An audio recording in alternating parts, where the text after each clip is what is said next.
more about the final next class, but as I've said previously, there aren't going to be any surprises. It's the same format, multiple choice, a few short answer questions.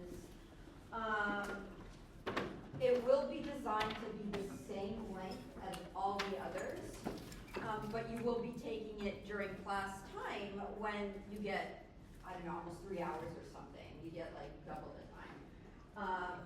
So I suspect that most of you will not be here the entire time, but again, just so you know, I don't know, there's something psychological about, it having that much time and then the exam being short. I feel like students keep going back to the questions thinking, there must be something more I'm asking for. No, right? I'm designing it to be the same length.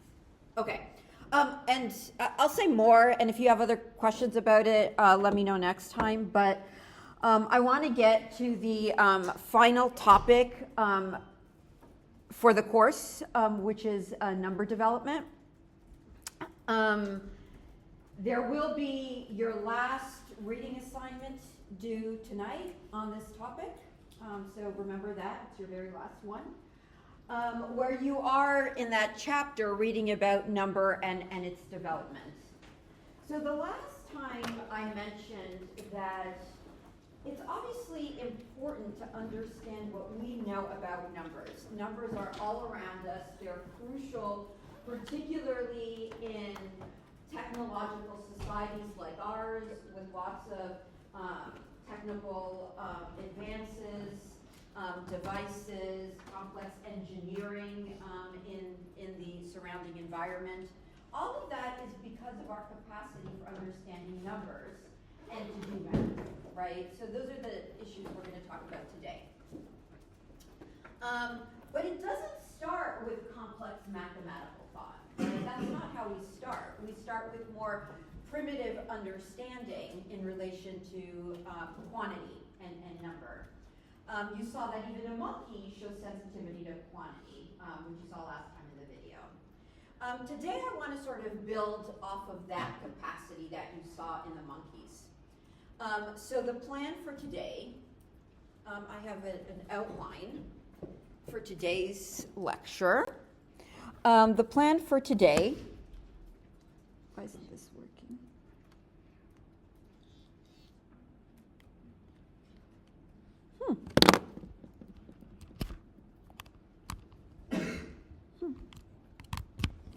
I don't want to have to keep coming over here. Let's see.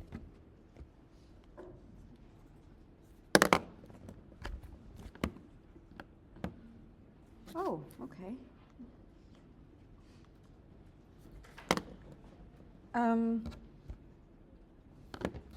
You think a new computer would not give me trouble, right? It doesn't, why isn't this working? I'm gonna have to keep coming back here, it's annoying. Okay, I'll just keep going. So for today, what I want to do is I'm saying we're talking about number and number development, but we're going to really break it down into two systems of quantification, two systems of number. These are systems that humans share with non-human animals, these systems that I'm going to talk about. These are systems that we believe humans are born with. So we are going to favor a nativist perspective when it comes to our capacity for quantification and the two systems we have in our minds and brains. Both of these systems are nonverbal, maybe not surprisingly, given that I'm saying that they're innate and shared with non-human animals. So they allow us to quantify without language. Both of these systems have strengths. They're going to get babies and non-human animals pretty far in the world when it comes to comparing quantities, but they also have very significant limitations. Unique limitations actually in each that I'll talk about. They are considered distinct. Some people may go as far as saying they're each modules in and of themselves, but while both involving the content of number, you'll see that it's different kinds of number. That'll make more sense as we move along.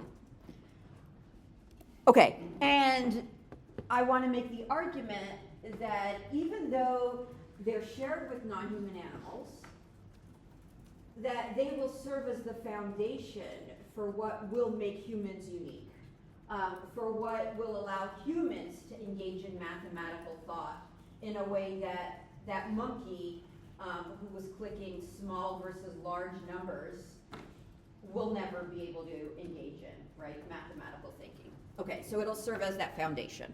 Okay, so what are these two systems? One is called, in the literature, the approximate number system. I'll refer to it consistently as the ANS going forward, just so you know. Some people also talk about it as the approximate magnitude system or analog number system. You'll see that regardless of what you call it exactly, the language is really trying to emphasize a particular characteristic, which is that it's approximate in nature. And again, you'll see what that means in just a second. Okay, and the other system we're going to talk about is the object file system. Okay, so those are the two systems that, like I said, are shared with non-human animals, we believe are innate, will serve the foundation for mathematical thought in general. But I also said they're distinct. How are they distinct? Okay, so let's start with the approximate number system. So I actually think the best way to understand what the approximate number system is for you guys to feel it in your own minds and brains working, okay?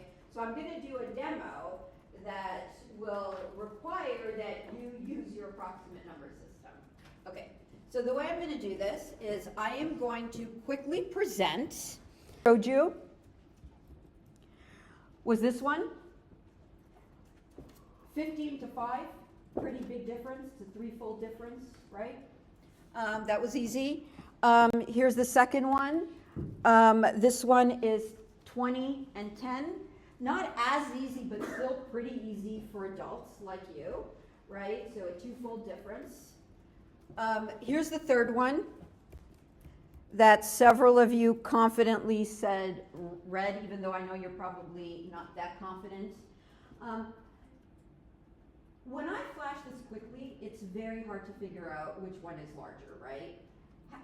Having said that, I see several of you gesturing and pointing. If you count them, you can answer this, right? So 15 versus 14.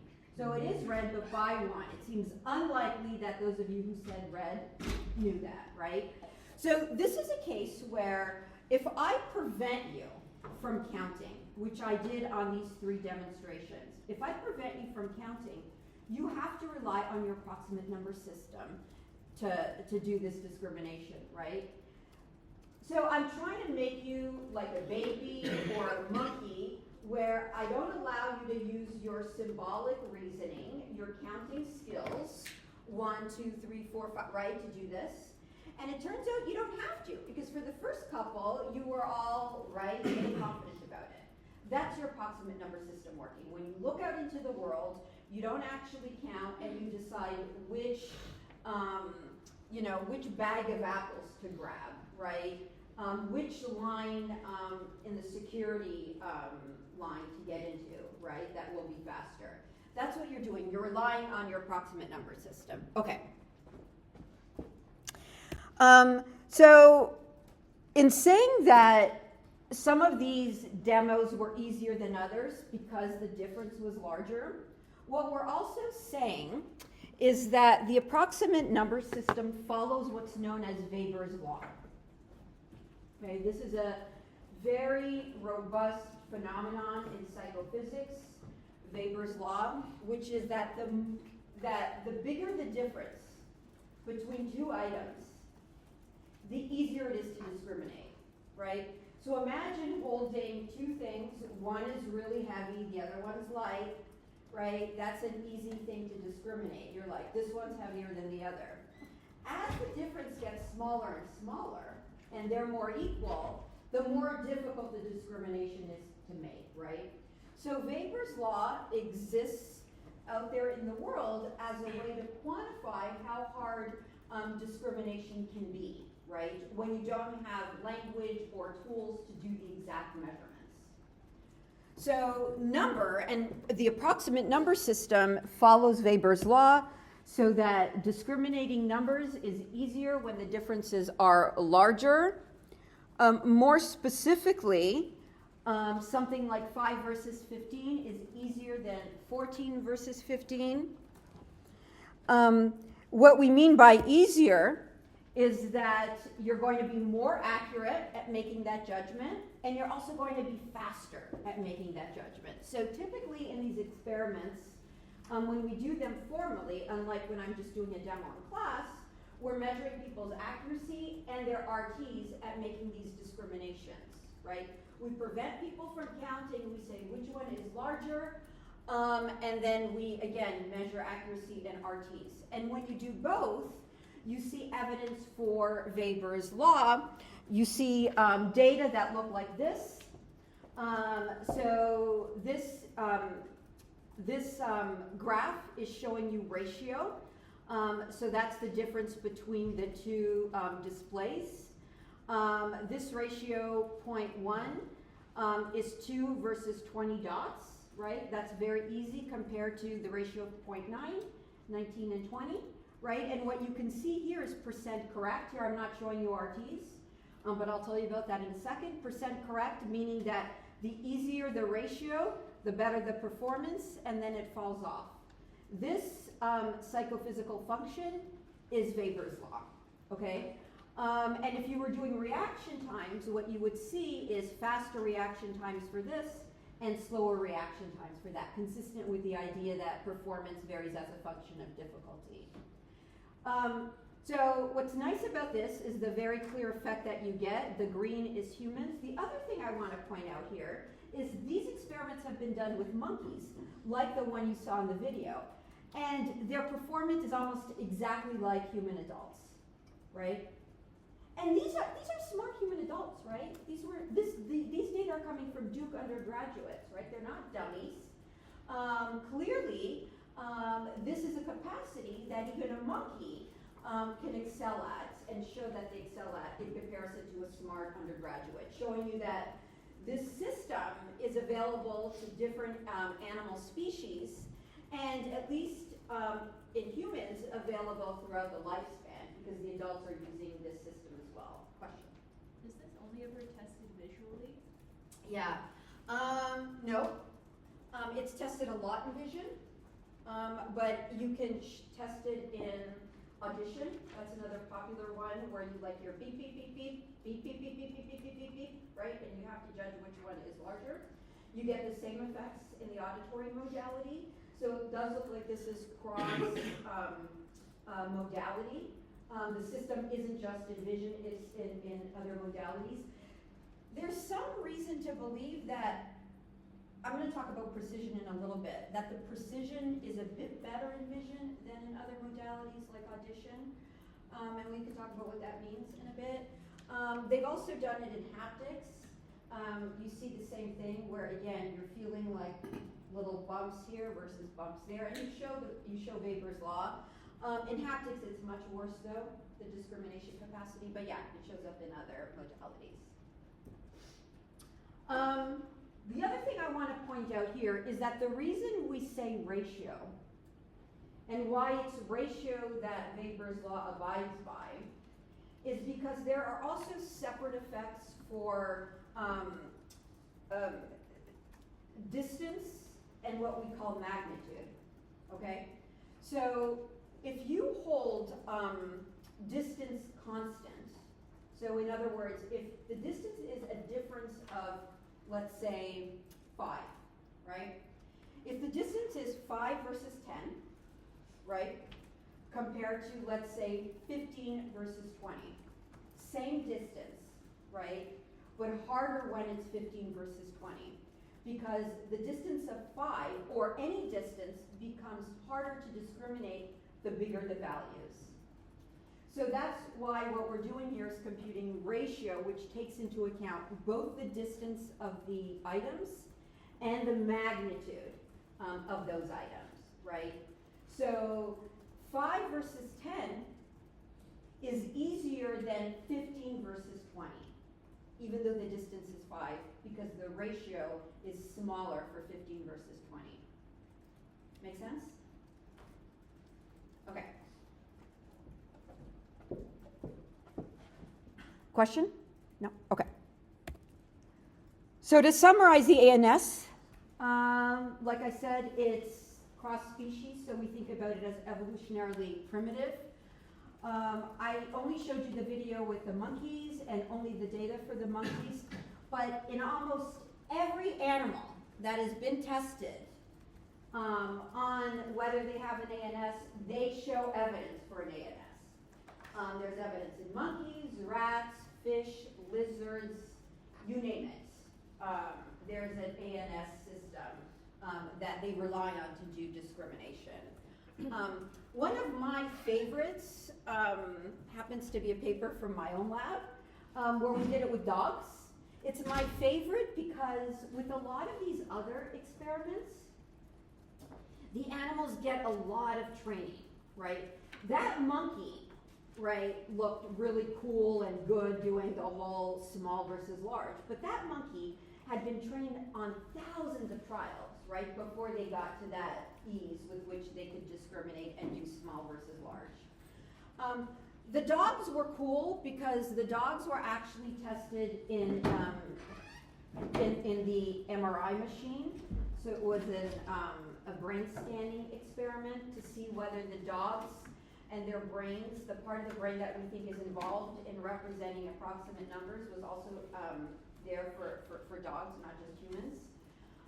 But what we ended up doing was kind of a habituation-dishabituation paradigm with the dogs, so we didn't need to train them, right? So the dogs were cool, I think, because one, we were looking at their brains, and two, because we didn't do extensive training. So even without extensive training, at least some animals we know are showing evidence of an approximate number system in their brains. Okay. Like I said, it's nonverbal. Even though you are verbal, right, and even though you have language and words for number, when I display these things quickly, I don't allow you to use your language, right? I don't allow you to count. You're using your language only insofar as I asked you to report it. But you're not counting or using your symbolic reasoning to do the task, which is why we say that the system is nonverbal. And importantly, here's the big limitation. I said that there are strengths and weaknesses for each of these systems. Obviously, the strengths are how it's used across species, how you can use it quickly to judge which one is larger or smaller. But the very significant limitation is it's only approximate, right? So when I flash you 14 versus 15, most of the time you will be wrong. You'll be guessing, right? Because it doesn't have the precision to discriminate 14 versus 15, right? It's Weber's law again, where the discrimination is small enough, the difference is small enough that it can't be used to reliably discriminate those values, right? To reliably discriminate those values, you need your language, which we'll talk about more later. Okay, so far so good? Let's see our object file systems working amongst ourselves here, okay? So what I'm going to do now is I'm going to cheat a little bit again because I'm going to ask you to use your language to report what you see. But I'm still going to make the argument that you're not really using language or a symbolic system to do what I'm asking you to do. Okay.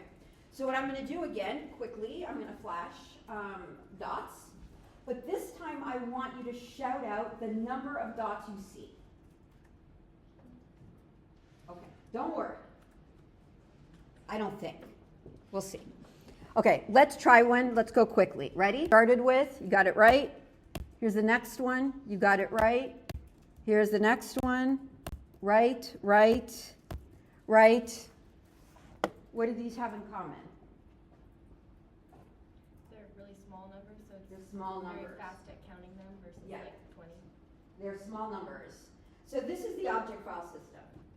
The object file system is designed by evolution, right, to allow you to process small sets, objects, right?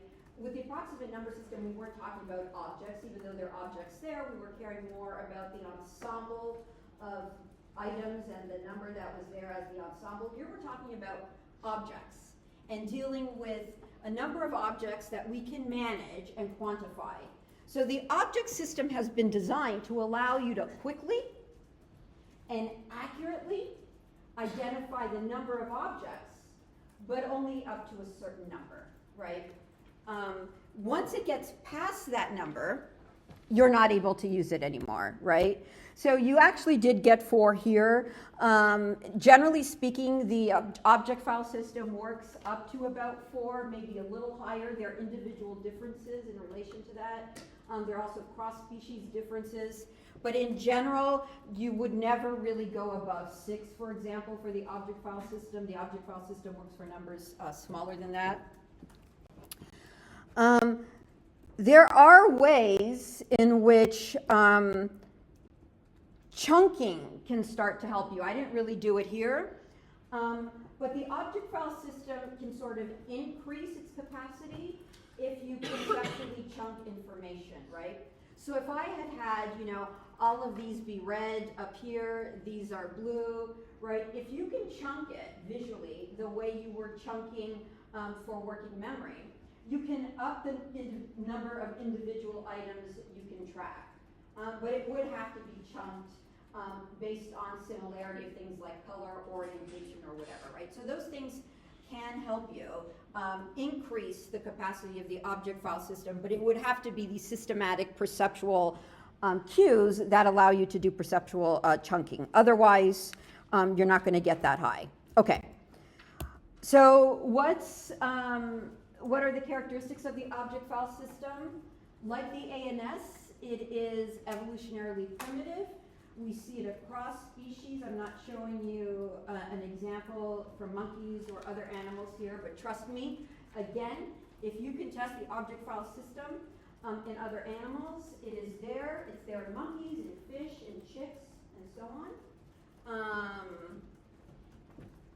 It is, again, nonverbal, right? These are the similarities and the strengths, right? We don't need our words. We don't need to have any knowledge of symbols.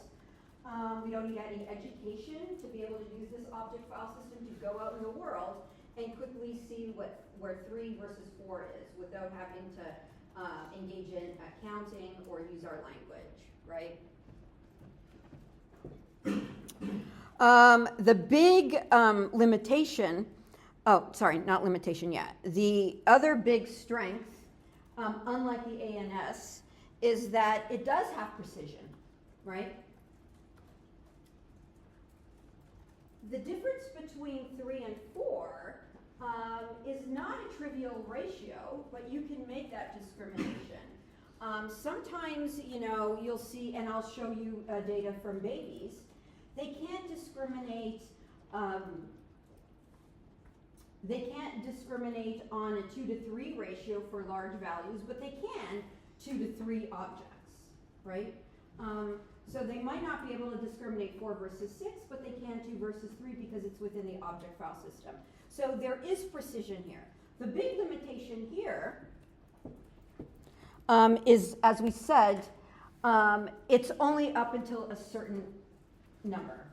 So the limitation is this set size limit, that the precision exists only for small numbers. So the ANS allows us to work with bigger numbers, but it's imprecise. The object file system is precise, but it doesn't allow us to work with big numbers. So there are strengths and weaknesses for both of them.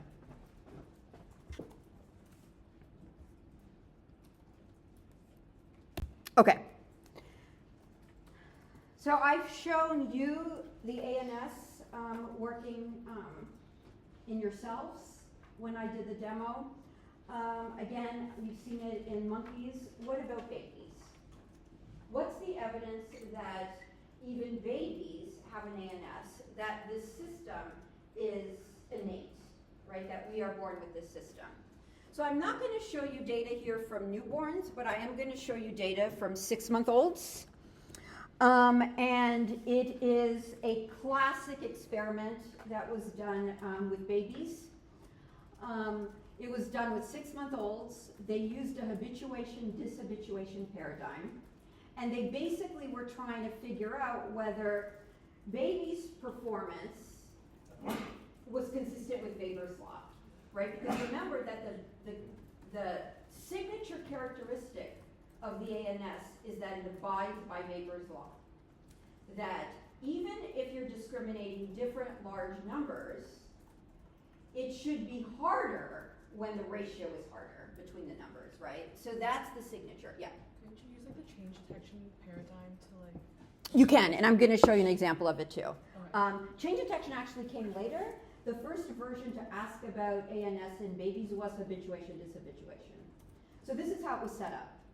So during habituation, babies would be shown a display with a constant number of items. So in this example, I'm showing you 8, right? So during habituation, the baby is seeing 8 dots, 8 dots, 8 dots, right? And we're measuring habituation, where looking times are going to go from being high to decreasing, right? Because they're going to get bored of seeing these displays of 8. And then during test, we're going to ask, do they look longer at a different number? If they look longer, it means they can discriminate, right? So in this example, we do the novel number being 8 and the familiar number being 16. And again, the prediction is if babies can discriminate between 8 and 16, which is a twofold difference. Is that 16 or 12? I'm not sure. Count it, right? Then they should look longer at the novel numerosity. Make sense? So one thing that you might be noticing in the way this is set up is that there's some variability, right, across the trials, right? Even in habituation, when you see 8, 8, 8, sometimes the dots are smaller, bigger, they're placed in different positions. Why do you think the experimenters are doing this? Any thoughts? Yeah. Maybe to rule out those other characteristics of the display as what they're being habituated to. Yeah, so, and what are those other characteristics? Like the size of the dot, like the amount of Yeah. white spaces taken up on the screen. So generally in the world, right, number is highly correlated with other kinds of magnitudes, right? So as more and more people pile into this class, right, not only is there more number, there's more mass, right? There's more human mass. There's more density, right? Or spread out, right? You take up more space. So those things are highly correlated. And one concern that people had early on in the experiments that actually were done before this, so these experiments started to be done in the early 2000s. Before this, people had been trying to test whether babies could discriminate numbers. And the way they would typically do it would be something like they would show them, let's say, 4 dots lined up in a row. They're being like habituated to that. And then they might see 2 dots lined up in a row again, but the same distance apart, or some other number, right? And what they were finding was that babies were discriminating on the basis of number, at least that's what they thought. But because the objects were always the same and placed in sort of similar arrangement, you don't know whether they're really discriminating the number of dots or just how much area the dots take up, right? 4 versus 2, it's bigger number, but it also, if you keep them the same size, it's more area, right? Unless you change it, right? So if I have 2 dots here and 4 dots here, right, and I keep their sizes the same, not only is 4 more than 2, but the amount of, like if these were colored in, the amount of purple area, right, would be bigger. There's just more stuff there, right? More purple pixels on your eyes. It also takes up more space than these, right? So to try to figure out whether babies were really paying attention to number per se, and not the other stuff that was correlated with it, people started doing things like, right? Which is greater in number, 4 versus 2, but now you're actually making it so that the area isn't also bigger for 4 versus 2, right? So you start manipulating those things, and you ask whether babies can still discriminate based on number when these other features are made variable or inconsistent with number. That's why you're seeing the variation across these trials. Make sense? Okay. So if babies are using their ANS to do this task, then the prediction is what with respect to these two test trials? So for one set of babies, they saw 8 versus 16. For another, they saw 8 versus 12. If they're using their ANS to do this at 6 months, what would you predict? How should they perform on this versus that in the test trials?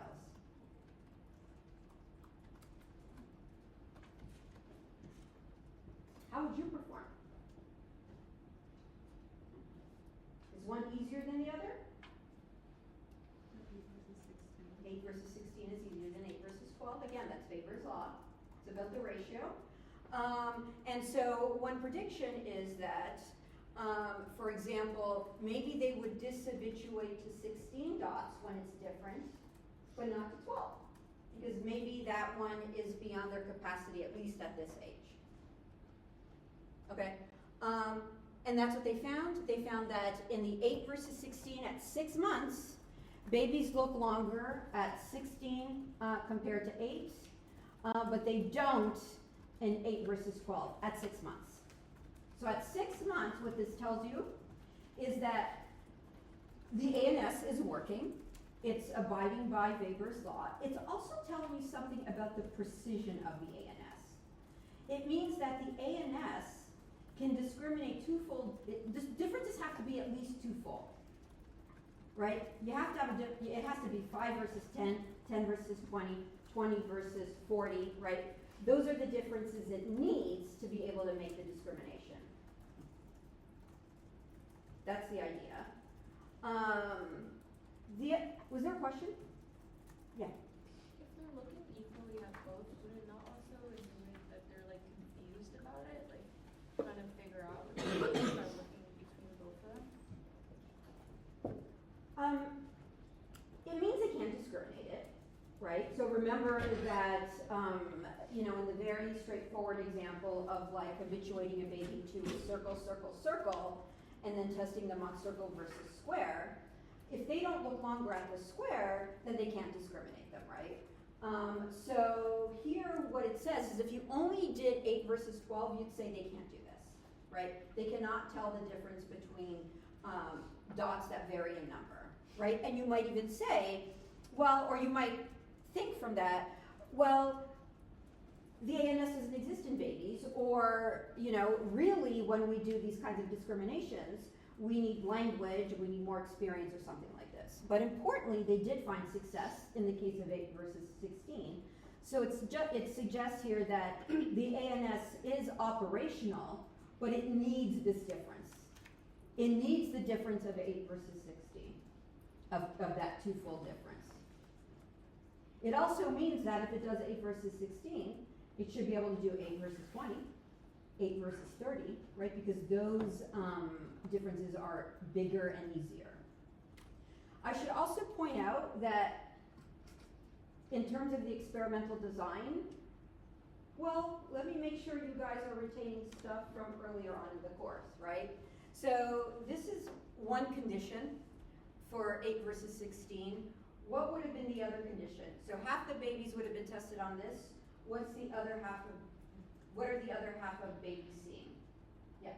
Habituation to the learner. Of 16, right? So at minimum in these cases, half the babies are habituated to 8, half are habituated to 16. They're both tested on 8 versus 16. you make sure that there is no difference in terms of what they were habituated to. There wasn't in all of these experiments. But that's the design for all of these, right? And then 8 versus 12, they're habituated to 8 or 12, and then tested on 8 versus 12, okay? So that's the design for all of these. I'm only showing you this because it does not matter. They do the discrimination when it's an easier ratio compared to when it's a harder one. Okay.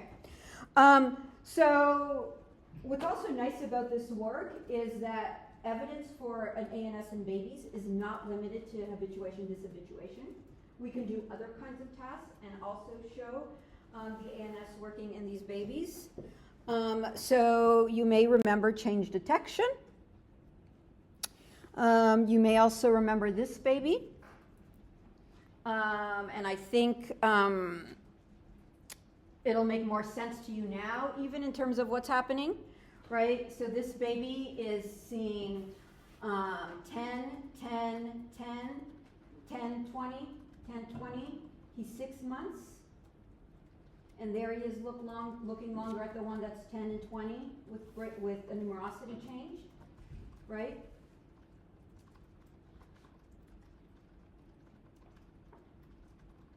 He knows his numbers, right? And I love this, right? Because every time I say this, he looks so proud of himself. So in change detection, if you're doing this experiment with babies, and in this case you're asking whether they can detect a twofold difference again. So this isn't 8 versus 16, it's 10 versus 20. Doesn't matter though, as long as it's a twofold difference. Remember, you're going to have a minimum of 2 trials. Change on one on the left, 10, 20, 10, 10, 10.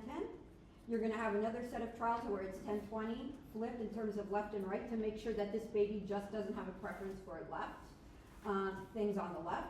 So we want to make sure that it's counterbalanced for side.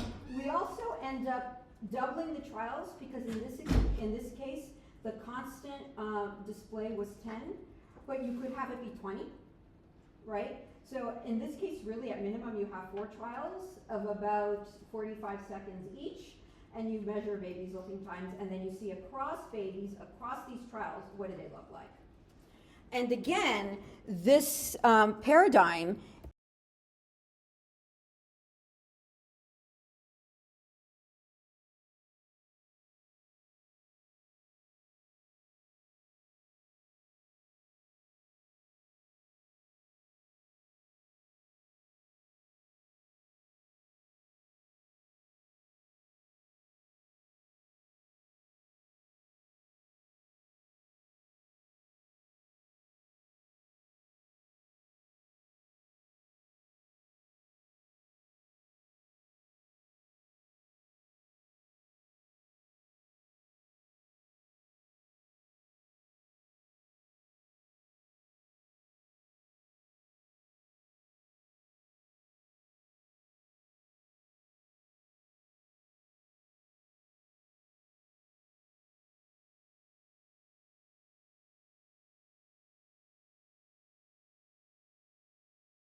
is really great for showing that the ANS is functional in a 6-month-old baby.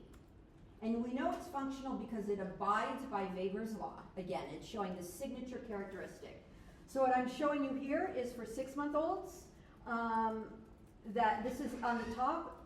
Above 0 is longer looking to the display that's changing, right? So 10 versus 20 as opposed to 10, 10, 10, for example. And what you're seeing here are the group level data for babies like the one you just saw, where the difference was 10 versus 20, and they look longer at the changing stream. They look significantly longer at the changing stream than they do compared to chance, which would just be looking at both of them. In the 2 to 3 ratio, where it's 10 versus 15, for example, like 8 versus 12, they can't do it. So this is not different from chance. So 10 versus 15 and 10, 10, 10, they will look at equally. So by itself, this is replicating the habituation-dishabituation study using a different paradigm, but showing that the limit here is 2 to 3 for a 6-month-old. These data are even nicer though, because they look more like the data you see in adults and monkeys, where then you see increasingly better performance, right? So now, 1 to 3 ratio, this is like 10 versus 30. They're looking at the changing stream longer than chance and longer than 1 to 2, and similarly 1 to 4. So again, this is like your accuracy or your reaction times changing as a function of that ratio. Here we're seeing this psychometric function in a baby using their looking times. And again, showing, I think, very strongly that this is the ANS doing this. This is the ANS that they're recruiting when they're looking at these dots to make the discrimination. One thing you might be wondering though is, you know, they need at least a 2-fold difference to do the discrimination, but that's a big difference. And you guys can do better than that, right? I showed you 10 versus 15. That's smaller than a 2-fold difference. So at some point, the precision of the ANS system itself increases. It gets more precise. So even though overall the system is imprecise, the system does vary in its overall precision across developments, okay? So at some point, like I said, you will be able to do the 2 versus 3 ratio like you guys did with 10 versus 15. When does that happen? Well, it turns out it happens pretty quickly because with this paradigm, we find that 10-month-olds already can do 2 versus 3. So within the first year of life, the precision is increasing for the ANS. It's still imprecise because now if you were to test a harder ratio, the 10-month-olds aren't going to be able to do it. But the 2 to 3 ratio, which was out of reach for the 6-month-olds, is now within reach for the 10-month-olds. And again, you can do this more systematically across development to see up to when does the ANS continue to improve in precision. But you would have to track children across time up into at least young adulthood, right? And people have done this. So this is the next example where with older kids, we can now do the task more like I did with adults, so we can give them more trials and do different comparisons. We're not restricted to habituation, dishabituation, or change detection. So with older kids starting at about 3 years of age, we can do what I did with you. I show them 2 displays and I say which one has more, right? Is it the one on the left or the one on the right? So you can do this for different numbers with lots of trials. And across age, what you find is general improvement up until about young adulthood when it levels off. So within the first year of life, there's improvement, and this is being measured in terms of accuracy on these tasks. In terms of the first year of life, there's improvement, and then beyond, up until young adulthood, you see that the ANS continues to get more and more precise. It's never perfect, right? It's always going to be imprecise to some extent, but the overall precision does increase.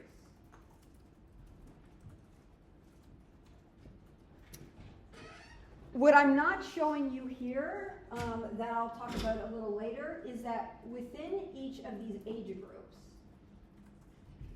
there are individual differences, right? So there are these, this is the average improvements, but there are individual differences, and the dots here are just different studies and different kids in these age groups.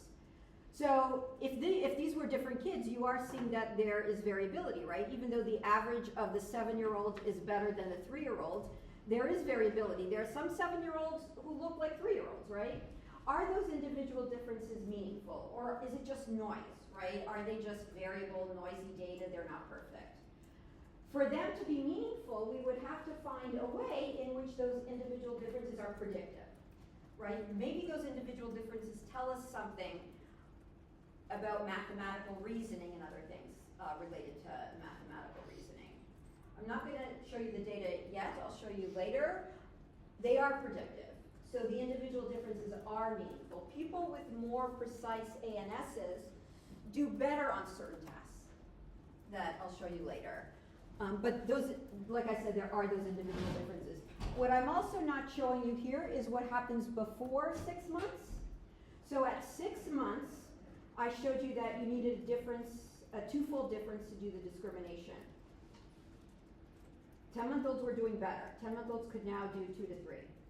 If you go younger, at birth, for example, within the first few hours or days of life, they can't do the twofold discrimination. They can't do 8 versus 16. They need 8 versus 24, right? They need a threefold difference. So at birth, it turns out that our capacity for discriminating items in the world, when controlling for how well babies can see, right? You need to make sure the dots are big enough, they're non-overlapping, they're close enough. When you can control for the lower visual acuity, what we find is that it's a threefold difference that then improves to the twofold at 6 months and continues within the first year of life and up into adulthood. Okay.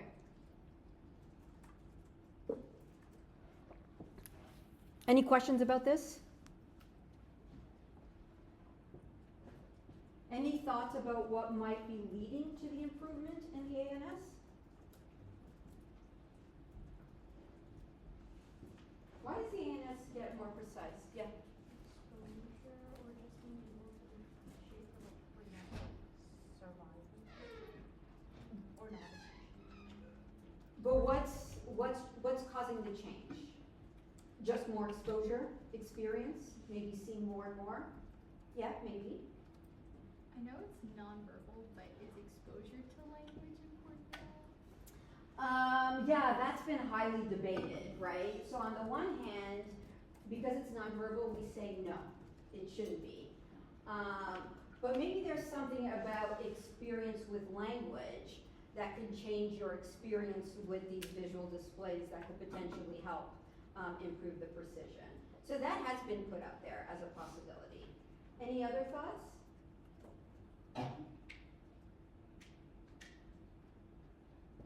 When I show you this one versus this, 2 versus 4, and this one, 2 versus 4, does one seem easier than the other? Right? This one seems easier, right, than this one. Why is this one harder? Or why do you think it feels harder? Yeah. Because I think for the top one, there's just one step, and it's like seeing that that one has more of a. For the bottom one, there's like another step in your brain of like making sure the size isn't tricking you. And you're having to do that because there's an incongruency, right? So when you look at this and you see 4 here, it's bigger in number, but it's smaller in size, right? So there's a sort of incongruency, a conflict with respect to the number and the other magnitudes, right? So what happens, part of what's happening as well, is that as we develop, and we're giving people these harder and harder tests, where, as you can see up here, there's a certain level of incongruency here too, right?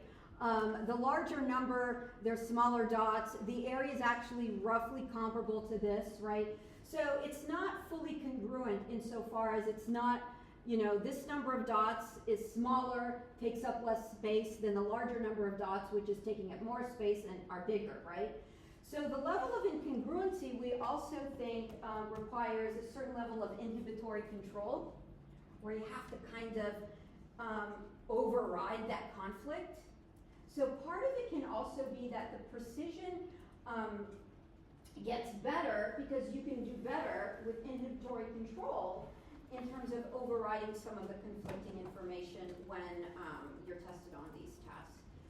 So we think there are different reasons why precision gets better, including exposure, maybe a little bit of language that I'll talk about later. and maybe a level of inhibitory control also to be able to override the conflicting information that can be there when you're comparing displays that are not perfectly correlated. Okay. What about the object file system in babies? Okay. So here's an experiment that people like doing with babies that are a little bit older. They're at least 10 months in these experiments. And rather than just doing habituation, dishabituation, or change detection, although you can do that with the object file system too, here they've done this experiment that involves 2 buckets and cookies that these babies like. And they actually have the babies crawl to one of the buckets to get the cookies. So they're doing something more action-based, which is fun, and again, tests whether these effects are more general across different paradigms. So it's nice to see the effects in different paradigms. It also gets harder to test babies of this age range on looking time paradigms because they get fussier and they don't just want to sit still, right? They start wanting to explore and move around independently. So this kind of paradigm starts to get used to be able to test babies and keep their motivation. So what you do in this paradigm is the parent's holding the baby back. The experiment has 2 buckets and says, look over here, puts 2 crackers or cookies in one, 3 in the other, and then the parent lets the baby go, and the baby, I don't know, like a cat or dog wants more, and goes to the bucket that typically has more cookies. Okay, so if you do this using or testing how the object file system is working, you see that babies can do this task consistently, and they choose the bucket with the larger number of cookies or crackers. So if you do 2 versus 3, they can do it, they pick 3. If you do 1 versus 2, they do it, they pick 2. 1 versus 3, in all cases they succeed. So they can even discriminate, you know, the smaller difference, like 2 versus 3. But again, we're in the object file system, presumably, and we're not seeing evidence of Weber's law here. They can do it in all cases, and they're equally fast in all cases. So no imprecision here. Object file system, if it's within the small number range up to 3, they're good. Okay, then something weird happens. And when I first saw these data, I'll tell you, I didn't believe it. I thought there was no way. I have to try it myself. 2 versus 4. They guess.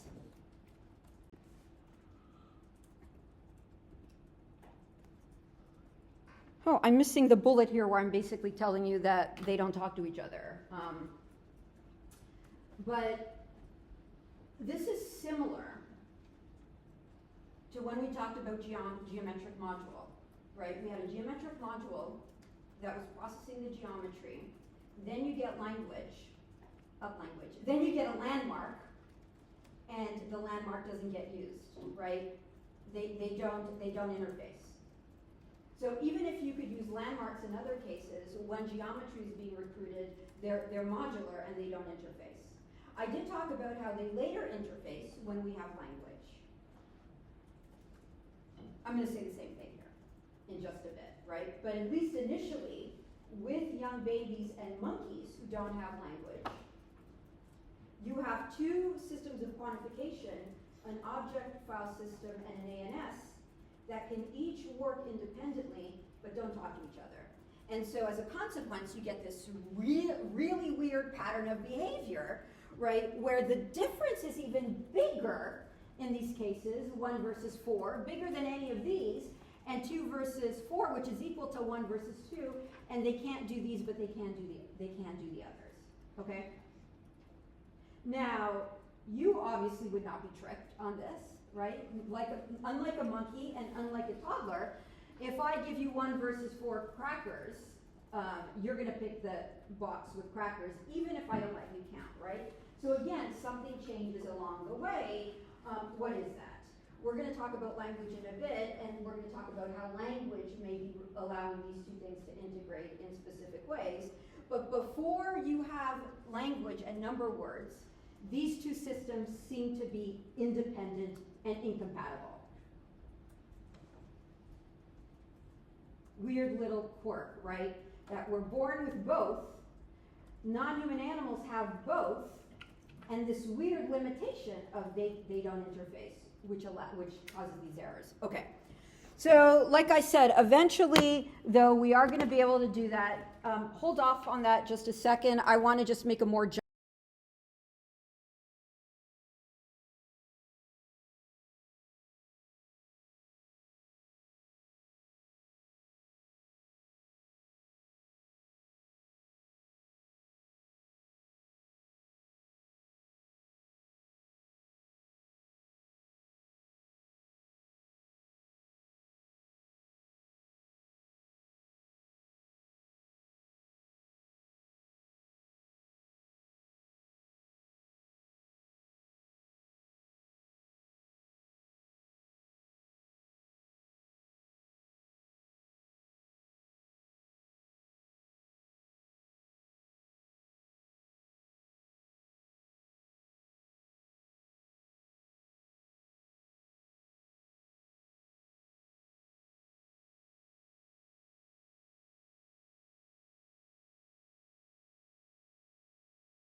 general point about how eventually we also move beyond these simple tasks and start to engage in more what we think of as mathematical thinking and reasoning, right? Not just comparing, the number of crackers or dots, which one is more. We start doing things that are more mathematical in nature, right? What does that mean? It means that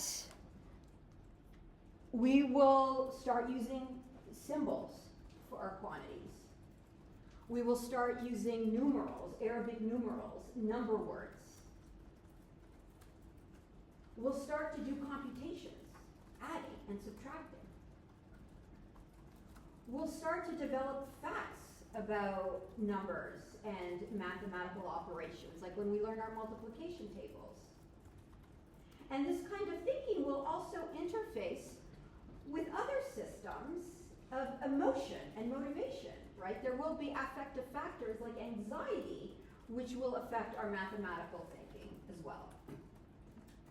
Right? This is very reminiscent of what we talked about when it came to space and spatial reasoning and stereotypes, and how in the case of the gender difference, part of that difference can be due to the anxiety related to the stereotype. You see very similar things in the math domain, where women and girls in particular show greater anxiety on tasks presumably because of, or at least one reason is presumably because of the stereotype related to math performance and differences in, between boys and girls. There are also other differences, right? There are cross-cultural racial differences.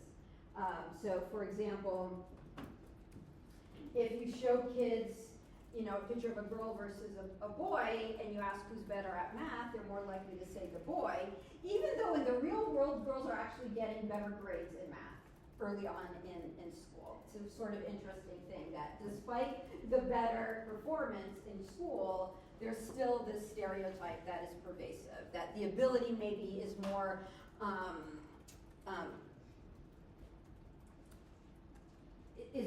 innate in relation to the gender difference. There is a racial difference too, which is interesting. If you show kids a picture of an Asian girl and a white boy, now they think the girl is better at math, right? Because of the Asian versus white stereotype that exists in terms of math competence too. So there are all these interesting stereotypes that again will affect mathematical reasoning, which is related to the social emotional component and not your actually capacity for it. Okay. Before we talk more about the symbols and the more formal aspects of numerical reasoning, I do want to point out that both the object file system and the ANS do have some capacity for mathematical thought. If by mathematical thought we mean engaging in some arithmetic operations, right? So again, this is a strength of these systems, that in addition to allowing us to compare what two sets which set is larger than another when looking at two groups of objects, they also allow us to do some arithmetic computation. So in the classic experiment, the first experiment that was done on whether the object file system can do addition and subtraction, it was done with 5-month-old babies. They used violation of expectation, and they set the experiments up so that in the initial scenario, you could show babies, remember in violation of expectation, you start off with the general state of affairs. And so the general state of affairs here is something like 1 + 1, one object and then another object. And then you ask, do babies expect there to be 2 or some other number? If they expect there to be 2, then they won't look longer if they see 2 compared to 1 or 3, right? And you can set up these experiments where you also do subtraction. And I'll show you how that looks. So here is the condition. This original experiment did all of these different permutations to ask whether the object file system could do basic addition and subtraction. And the way they do it is, here's the 1 + 1 condition.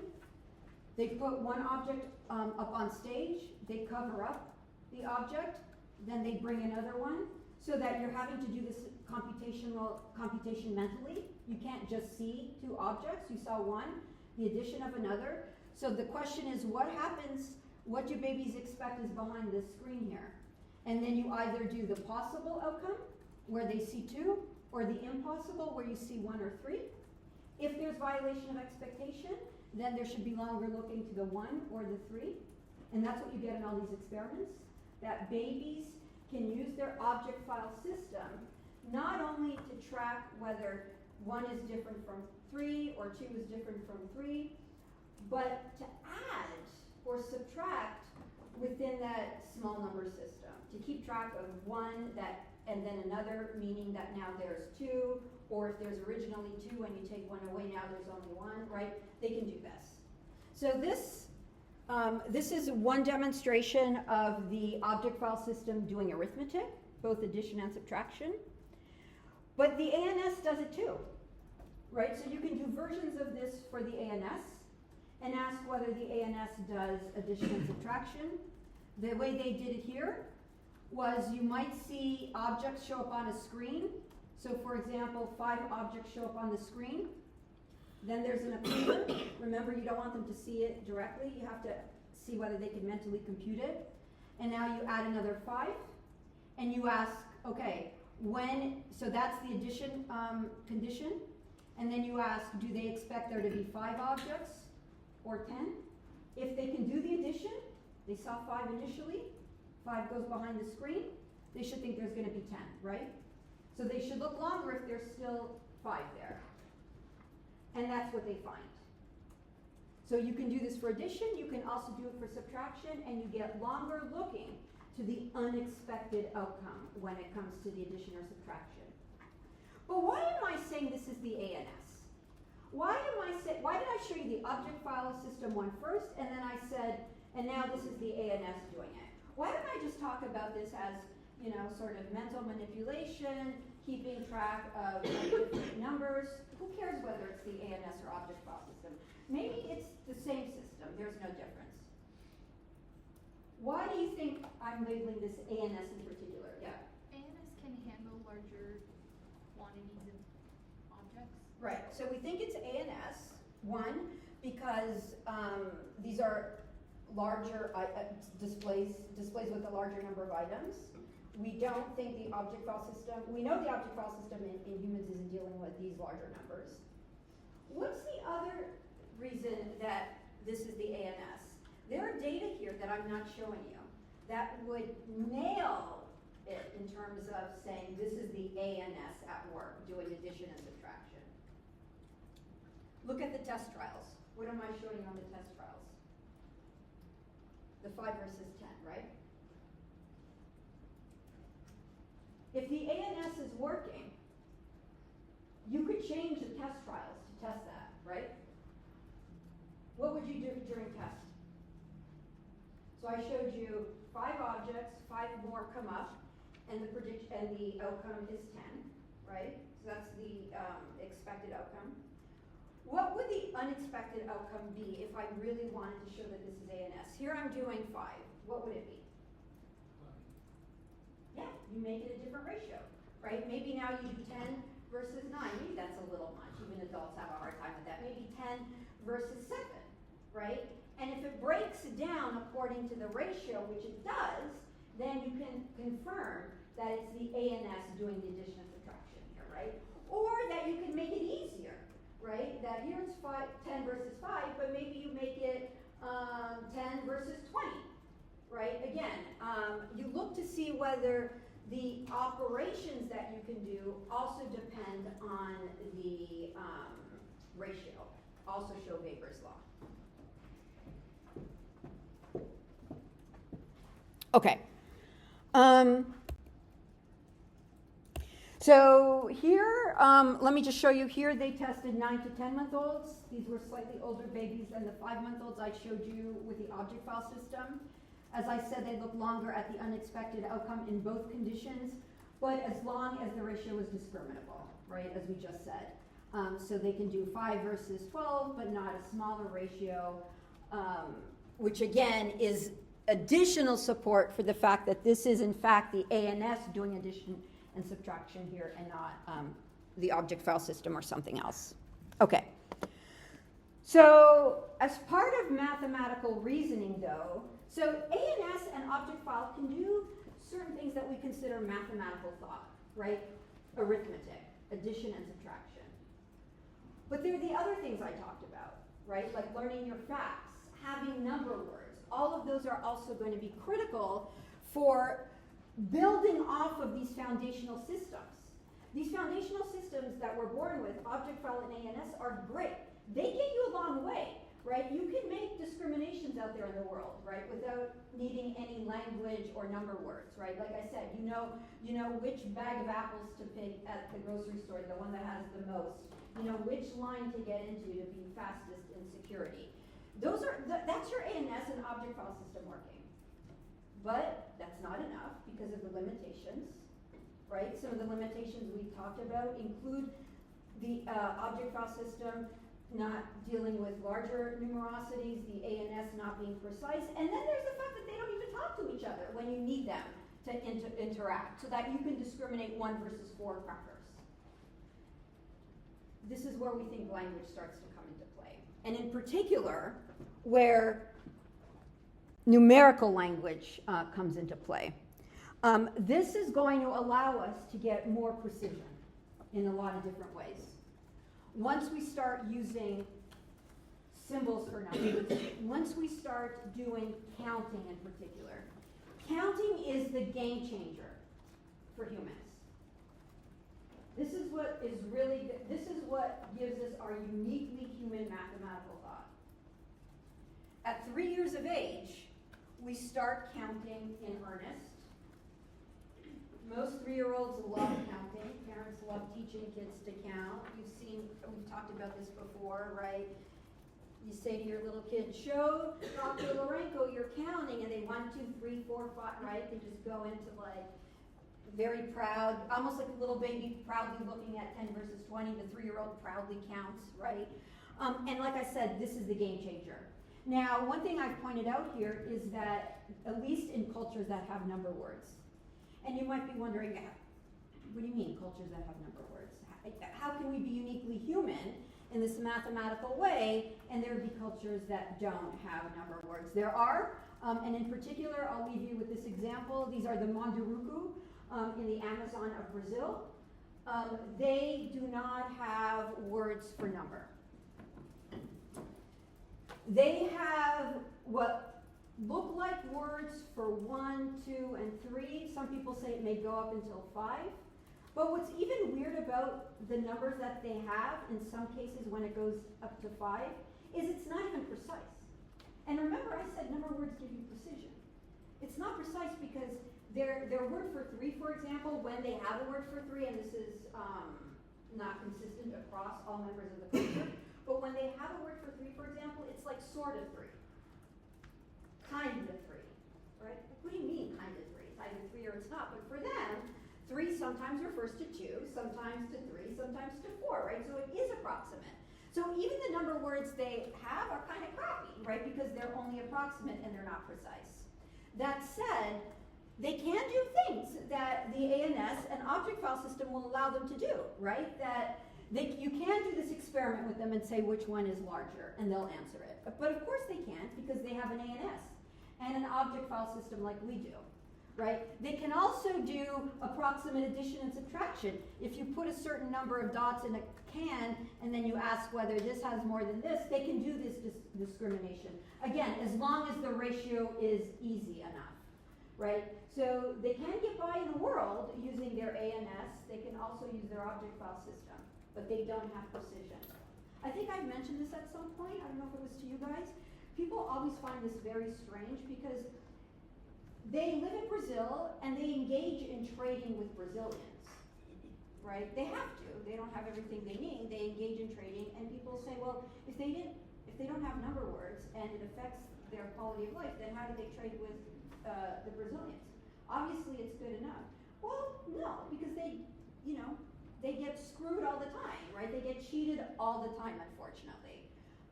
But in any case, when the differences are big enough, they're like young kids and non-human animals. They have their ANS and object file system to rely on, but they don't have the number words that will give them the precision that we will end up having when you have access to those, okay? So I will wrap up with this next time, and I'll do a general review for the last class. But in the meantime, remember you have your last assignment, and do get studying so that if you have questions, you can bring questions to the review session or any of the office hours.